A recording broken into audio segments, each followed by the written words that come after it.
خبر شامل کرتے ہیں لاہور سے۔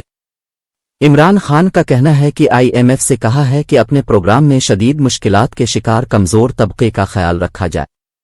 تفصیلات کے مطابق جمعہ کو آئی ایم ایف کے وفد سے ملاقات کے بعد تحریک انصاف کے سربراہ عمران خان نے کہا ہے کہ ہمارے 10,000 کارکنان جیل میں ہیں، پوری لیڈرشپ پر کریک ڈاؤن ہے۔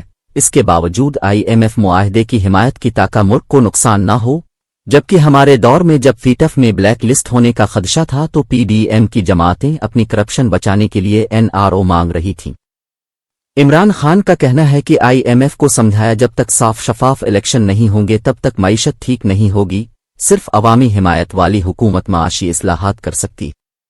انہوں نے مسلم لیگ نون کو شدید تنقید کا نشانہ بناتے ہوئے کہا کہ 1998، 2018 اور اب جب بھی نون لیگ کی حکومت آئی ملک دیوالیہ ہونے کے دہانے پر پہنچ گیا۔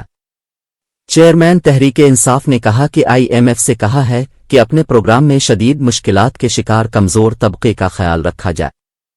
نچلے طبقے کے لیے ہم نے جو سبسڈی پلان بنایا تھا، اس پلان کے مطابق نچلے طبقے کے لیے پیٹرولیم مصنوعات سستی کی جائیں۔ نچلے طبقے کو سبسڈی ملنی چاہیے جبکہ جو امیر ہے وہ پیٹرولیم مصنوعات کی پوری قیمت ادا کرے۔